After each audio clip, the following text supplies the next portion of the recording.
पहले तो आया स्टीव स्मिथ और एलेक्स कैरी का तूफान और खड़ा कर दिया ऑस्ट्रेलिया ने बड़ा स्कोर। फिर खेली विराट कोहली ने शानदार पारी और अंत में इस मुकाबले में आया ट्विस्ट और आखिर में इस टीम ने मारी बाजी। तो क्या है इस मुकाबले का हाईलाइट बताएंगे, सारी जानकारी आपको इस वीडियो में। लेकिन उससे पहले अगर आप भी टीम इंडिया को सपोर्ट करते हैं तो इस वीडियो को एक लाइक और चैनल को सब्सक्राइब जरूर कर दीजिएगा। तो दोस्तों, चैंपियंस ट्रॉफी 2025 का पहला सेमीफाइनल मुकाबला इंडिया वर्सेस ऑस्ट्रेलिया के बीच खेला गया था, जहां ऑस्ट्रेलिया ने टॉस जीतकर पहले बैटिंग करने का फैसला किया। वहीं ऑस्ट्रेलिया की तरफ से ट्रेविस हेड और कूपर कॉनोली ने शुरुआत की। वहीं कूपर कुछ नहीं कर पाए और बिना खाता खोले शमी की बॉल पर केएल राहुल को कैच दे बैठे। ऑस्ट्रेलिया को पहला झटका 4 रन के स्कोर पर लग जाता है। वहीं दूसरी तरफ ट्रेविस हेड अपने स्वभाव के अनुसार बल्लेबाजी कर रहे थे और उन्होंने शुरू से ही आक्रामक शॉट्स लगाने शुरू कर दिए। भारत के लिए ट्रेविस हेड नाम का तूफान शुरू हो चुका था।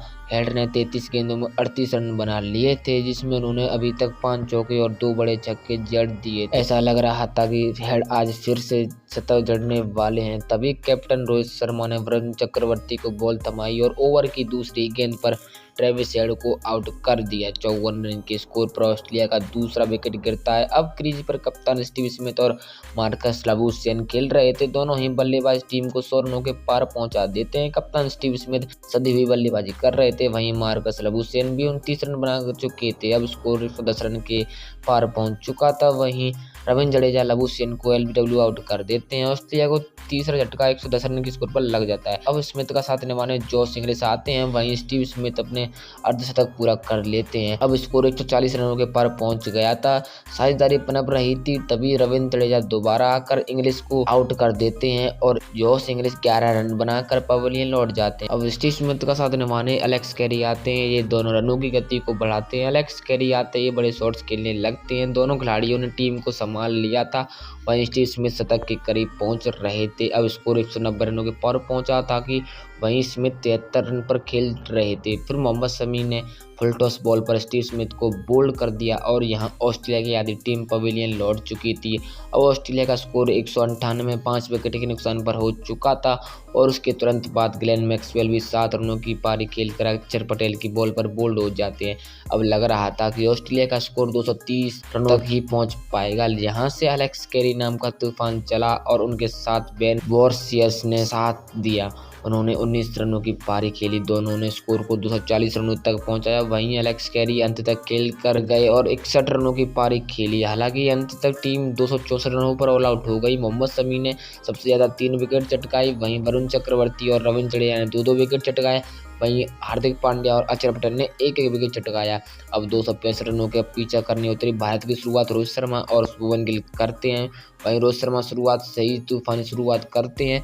पहले 3 ओवरों में रोहित शर्मा ने 30 रन बना लिए थे, लेकिन दूसरी तरफ शुभमन गिल आज कुछ ज़्यादा खास नहीं कर पाते हैं और मात्र 8 रन बनाकर बेन डोरिस की बॉल पर बोल्ड हो जाते हैं।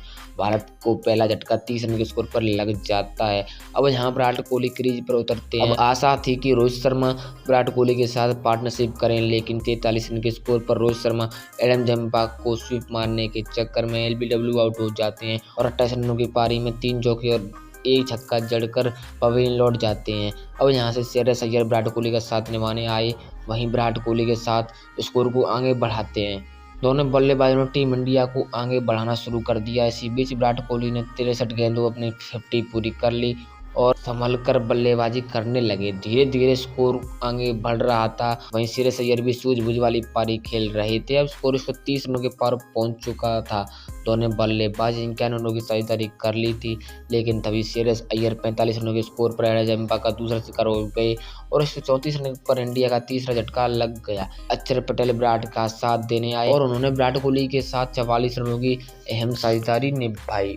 वहीं विराट कोहली एक चोट से मोर्चा संभाले हुए थे, विकेटों को बचाए हुए थे। वहीं अक्षर पटेल ने 27 रनों की पारी खेली। अब स्कोर 178 रनों तक पहुंच गया। तभी अक्षर पटेल नाथन एलिस की बॉल पर बोल्ड हो गए। अब यहाँ केएल राहुल क्रीज पर उतरे और विराट कोहली के साथ टारगेट के करीब पहुंचने की कोशिश कर रहे थे।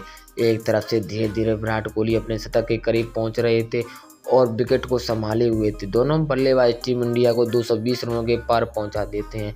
ऐसा लग रहा था कि इंडिया आसानी से टारगेट को हासिल कर लेगी, क्योंकि एक छोर से केएल राहुल चौके छक्के जड़ रहे थे, वहीं कोहली शतक के बेहद करीब पहुंच चुके थे, लेकिन तभी विराट कोहली सिक्स मारने की वजह से एडन जंपा के बॉल पर बाउंड्री पर कैच आउट हो जाते हैं और यहाँ सारा डगआउट शांत पड़ जाता है। कोहली ने 98 गेंदों में 84 रन बनाए थे, लेकिन केएल राहुल अभी भी क्रीज पर मौजूद थे। उनका साथ निभाने आते हैं हार्दिक पांड्या, और पांड्या अंत में लगातार 2 छक्के जंपा को जड़ देते हैं और अंत में केएल राहुल छक्का मारकर टीम इंडिया को जीत दिलवा देते हैं और भारत ऑस्ट्रेलिया को 4 विकेट और 11 बॉल रहते हरा देती है। टीम इंडिया चैंपियंस ट्रॉफी 2025 के फाइनल में जगह बना लेती है। तो दोस्तों, ऐसे ही क्रिकेट से जुड़ी सभी लेटेस्ट अपडेट्स पाने के लिए अभी चैनल को सब्सक्राइब कर लीजिएगा। वीडियो को देखने के लिए सभी का बहुत बहुत धन्यवाद।